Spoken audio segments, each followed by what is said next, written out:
C'est l'heure des informations sur Speedline TV. Mesdames et messieurs, bonsoir et bienvenue dans ce journal. Au sommaire, aujourd'hui, c'est la journée mondiale de la drépanocytose. Quatrième priorité de santé pour l'OMS, la drépanocytose est la maladie génétique la plus fréquente dans le monde. Cette journée vise à sensibiliser le public sur l'importance du dépistage contre cette maladie héréditaire qui modifie les formes des globules rouges.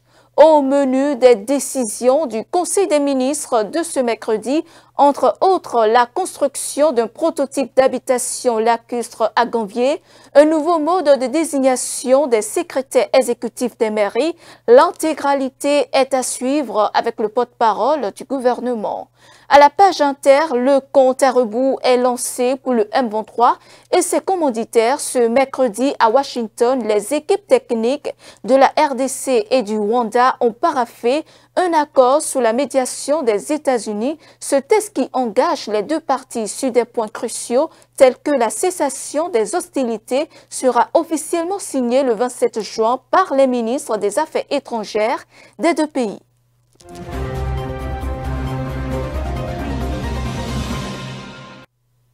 À nouveau bonsoir. En 2008, l'Assemblée générale des Nations unies a instauré la journée mondiale de la drépanocytose, célébrée chaque 19 juin. Cette journée vise à mettre en lumière cette maladie génétique qui figure parmi les plus répandues au monde et touche environ 50 millions de personnes. Suivant. Le 19 juin de chaque année, le monde entier commémore la journée mondiale de la drépanocytose. C'est une occasion annuelle de sensibilisation à cette maladie génétique du sang qui affecte des millions de personnes à travers le monde. La drépanocytose est caractérisée par une anomalie de l'hémoglobine entraînant une déformation des globules rouges, ce qui peut provoquer des douleurs intenses, des complications organiques et une anémie sévère. Cette journée vise à mieux faire connaître la maladie, à encourager la recherche et à améliorer la prise en charge des patients. Instaurée par l'Assemblée générale des Nations unies en 2008, cette journée a été officiellement reconnue pour attirer l'attention sur les défis liés à la drépanocytose. L'initiative est née de la mobilisation d'organisations de santé et de pays particulièrement touchés, notamment en Afrique, en Inde, dans les Caraïbes et en Amérique du Sud. La reconnaissance internationale de cette maladie permet de promouvoir des actions en faveur du dépistage, de la prévention et de l'accès aux soins. Cette journée met en avant l'importance de la solidarité envers les malades et leurs familles. Plus de 50 millions de personnes sont porteuses du trait drépanocytaire, ce qui signifie qu'elles peuvent transmettre la maladie à leurs enfants. Chaque année, de nombreuses initiatives sont organisées à travers le monde pour marquer cette journée. Des actions de dépistage sont également proposées dans certains pays afin d'identifier les porteurs du gène et d'informer les familles sur les risques de transmission. En parallèle, des campagnes sur les réseaux sociaux permettent de diffuser des témoignages et des informations sur la maladie, contribuant ainsi à briser les tabous et à renforcer la mobilisation en faveur de la lutte contre la drépanocytose. Je vous l'annonçais dans les titres, le gouvernement a tenu ce mercredi sa séance hebdomadaire du Conseil des ministres. Plusieurs décisions ont été prises dont la construction d'un prototype d'habitation lacustre à Gambier, un nouveau mode de désignation des secrétaires exécutifs des mairies. Plus de détails avec le porte-parole du gouvernement. Contractualisation pour la réalisation de diverses prestations relatives au projet Réinventer la cité lacustre de Gambier. Dans le cadre de la mise en œuvre de ce projet, différents sous-projets sont, selon leur niveau de maturité, en phase de travaux ou à l'étape de finalisation des études architecturales et techniques.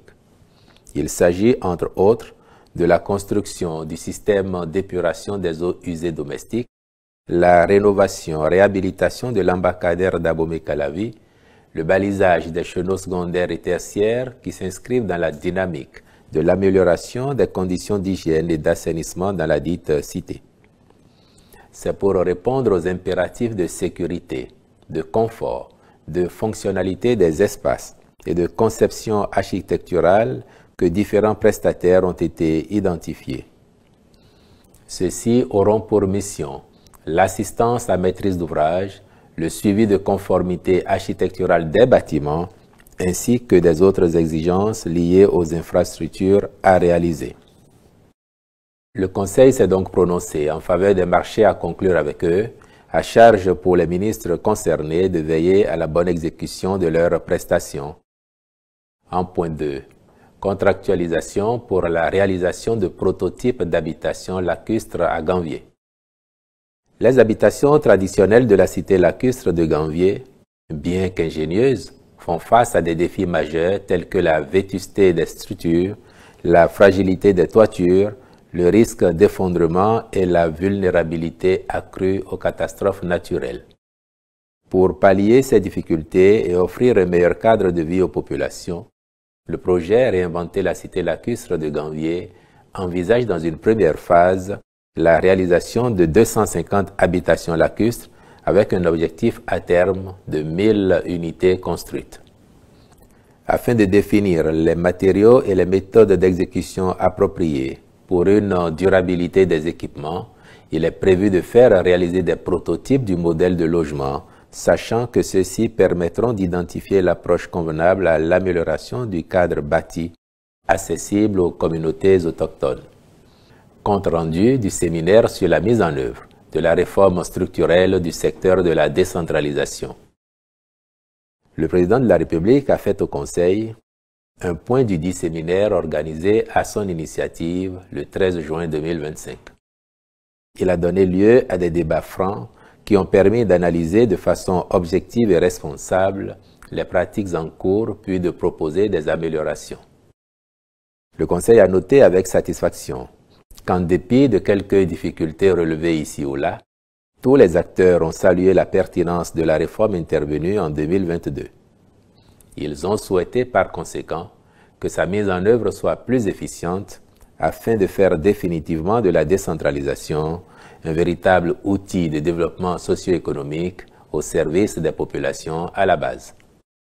À cet effet, tenant compte des préoccupations et doléances exprimées par les participants, le Conseil est d'avis qu'à l'avenir, les maires procèdent au tirage au sort de 3 noms dans la base de données et choisissent parmi ceux-ci, séance tenante, un pour servir en qualité de secrétaire exécutif. Il est également reconnu la nécessité de leur plus grande implication dans l'exécution et le suivi des projets et programmes conduits par l'administration centrale dans les communes.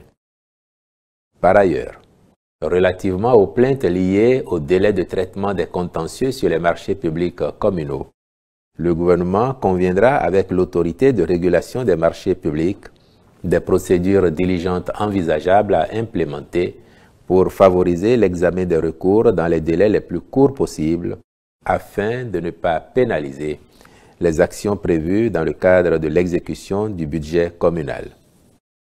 Dans la même logique, il sera étudié la possibilité de la désignation d'un délégué du contrôle financier par commune. Intéressons-nous à présent à un marché qui, pendant des décennies, a rythmé la vie économique de Cotonou. Il s'agit du marché de Dantokba. Aujourd'hui, ce poumon commercial s'apprête à une transformation majeure. Sa délocalisation, ce projet soulève de nombreuses préoccupations. Du côté des commerçants, amélioration des conditions de vie des vendeurs, modernisation des infrastructures, suivons le reportage. Le marché de Dantokba est l'un des plus grands marchés à ciel ouvert de la sous-région ouest africaine. C'est aussi le carrefour de l'Afrique consumériste où se mêlent toutes les monnaies et nationalités de la sous-région. Le marché d'Dantokba s'étend sur une superficie de plus de 20 hectares. Ces jours sont désormais comptés. Les commerçants seront déplacés vers de nouveaux marchés dont plusieurs sont en construction. Le marché de gros d'Akasato est destiné à accueillir les vendeurs. Il ouvre ses portes le 31 décembre 2025. L'annonce a été faite par la ministre de l'Industrie et du Commerce sur la chaîne nationale. Il n'y aura plus de marchands à Dantokba. Nous sommes en train déjà de faire les recensements au niveau de Dantokba. Nous avons également pratiquement fini le travail sur la répartition des usagers. Laissez-nous encore un peu de temps. J'espère qu'on aura l'occasion de revenir là-dessus en détail. Mais une chose est certaine, au 31 décembre 2025, à Kassato, le marché donc de gros sera opérationnel, exploité, installé. Donc au 31 décembre 2025, Dantokpa il n'y aura plus de marchands là-bas. Donc le quartier continue à sa place, s'appelle Dantokpa. En tout cas, ça ne sera plus le marché de Dantokpa. Dans le rang des commerçants, les avis sont partagés. La question que nous-mêmes nous posons est que quoi? Est-ce que dès que cette délocalisation aura lieu et qu'on va nous transférer dans d'autres marchés et autres, est-ce que cela ne va pas avoir un impact sur notre chiffre d'affaires ou bien sur le rendement? Parce que déjà qu'ici, le fait que le marché est ici, ça permet aux gens qui sont à proximité de venir procurer ce dont ils ont besoin auprès de nous. Maintenant, nous-mêmes qui sommes des commerçants et qui sommes des gérants et autres, nous sommes situés pas très loin de la zone. Maintenant, dès que ce marché sera déplacé, j'aurais appris que c'est vers Kassato qu'ils vont nous transférer. Nous qui sommes déjà habitués à ce marché, puisque ici par exemple, on est déjà habitué au marché, on sait comment ça se fonctionne, on a à peu près une idée de comment des moments où il y a la vente, des moments où on ne peut pas trop espérer du marché comme ça en tant que tel et autres. Et puis nous avons déjà nos clients cibles. Maintenant, une fois cette délocalisation, bon, vraiment, pour moi, je me dis toujours que bon, peut-être que c'est une erreur comment on appelle, l'État est en train de faire en voulant déplacer le marché d'ici. Nos grands-papas nous ont dit que le marché là, ça ne se crée pas. Moi, je n'apprécie pas. Je vais vous donner un exemple terre à terre. Les nouveaux marchés qu'ils venaient de construire maintenant, moi ici à Papa, le marché de Midombo par exemple, et le Béninois a une habitude. Si un endroit est propre, il a l'intention en même temps que les choses sont chères. Il préfère aller là où les choses sont moins chères. Ces dernières années, le marché de Dantokpa a été touché par des incendies, ce qui a incité les autorités à réfléchir à son réaménagement. La transition vers les nouveaux marchés pourrait présenter des défis aux vendeurs qui dépendent de ce lieu pour leur subsistance. Quitter Porte-Novo pour Kassato, aller-retour chaque jour, ça ne sera pas une tâche facile. Maintenant, nous-mêmes nous savons très bien, tel que la vente est en train de fonctionner ces temps-ci, n'est pas les mêmes par rapport à avant. Maintenant, même ici qu'on est, depuis un certain temps, après les fêtes, après qu'on a fêté la Noël et autres, le marché qu'on appelle a connu un déclin. Si bien que la façon dont nous avions l'habitude de vendre et autres, ça a baissé, ça a chuté. Imaginez-vous un instant, quand on nous déplace à Kassato, comme on est en train de le dire, et que le marché fonctionne toujours dans cet élan.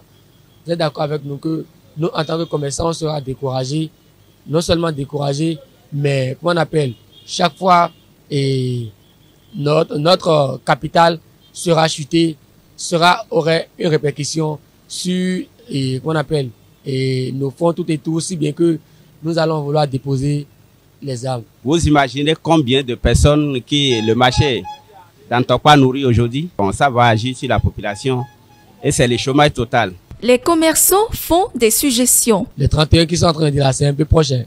Si toutefois on peut encore nous laisser encore un peu de temps, peut-être des gens, disons, 1 à 2 ans comme ça, bon, cela peut nous aider à nous préparer pour voir et savoir quoi faire. Sinon, déjà le 31, c'est un peu tôt. Je propose au gouvernement de ne plus délocaliser le marché Dantokpa parce que le marché Dantokpa n'a pas été créé. Le grand marché de Dantokpa sera donc fermé. Ainsi, on a décidé le gouvernement de la rupture. Plus de 30 000 marchands seront relogés dans le nouveau marché de gros qui s'étend sur une superficie de 168 hectares. En interactualité, un vent d'espoir souffle sur l'est de la République démocratique du Congo. Pour la première fois depuis des années, tous les signaux convergent vers une sortie durable de crise. Ce mercredi, les équipes techniques de la RDC et du Rwanda ont parafé à Washington un accord préliminaire sous l'égide des États-Unis. C'est une avancée majeure qui marque le début de la fin pour l'aventure armée du M23. Le reportage. L'Est de la RDC va peut-être bientôt retrouver sa stabilité et pour cause la signature imminente d'un accord de paix entre le Rwanda, soutien des rebelles de l'AFC M23, et la République démocratique du Congo. La fumée blanche est attendue le 27 juin, jour de la signature de l'accord à Washington, les États-Unis ayant tenu le gouvernail des négociations entre les deux pays. La date a été annoncée dans un communiqué de presse conjoint des deux pays et du département d'État américain publié mercredi.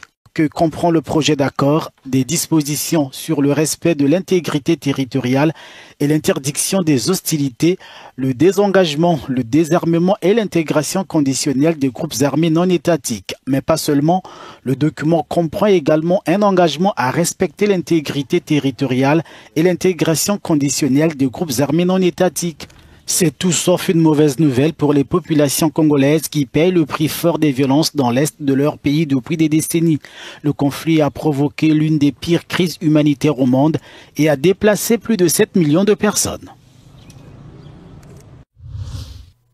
Au Kenya, des activistes ainsi que le père de Boniface Kariuki, un civil kényan blessé par balle par la police lors des récentes manifestations liées à l'assassinat présumé d'un blogueur, exige que les responsabilités soient clarifiées et que l'agent ayant tiré sur lui soit poursuivi. Âgé de 22 ans, Boniface était en possession d'un paquet de masques lorsqu'il a été pris dans une confrontation avec deux policiers à Nairobi. Suivant. Les militants et le père d'un civil kényan qui a été abattu à bout portant par la police lors des dernières manifestations concernant l'assassinat présumé d'un blogueur en garde à vue ont demandé que les responsabilités soient établies et que le policier qui a tiré sur lui soit inculpé. À ce jour, Boniface Kariuki, 22 ans, est toujours en soins intensifs. Je dirais que ces policiers doivent prendre leurs responsabilités parce qu'ils ont aussi des enfants et que la personne qu'ils ont blessée est l'enfant de quelqu'un. C'est quelqu'un qui s'est démené avant d'arriver là où il est. Il est allé à l'école et a traversé beaucoup d'épreuves et dans notre travail, qui consiste à colporter, il arrive que l'on soit blessé. Il restait à la maison pendant 2 semaines et c'est moi qui m'occupais de lui. Je ressens donc beaucoup de douleur et cet officier de police a commis un crime et des mesures sévères devraient être prises à son encontre.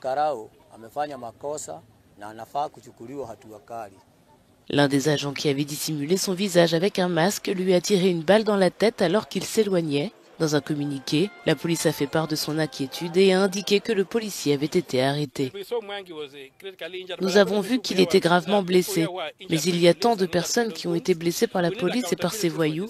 Nous devons demander des comptes à ces personnes. Nous ne pouvons pas vivre dans un pays comme celui-ci. Ce pays s'appelle la République du Kenya, c'est-à-dire un pays gouverné par la loi et non pas par des voyous.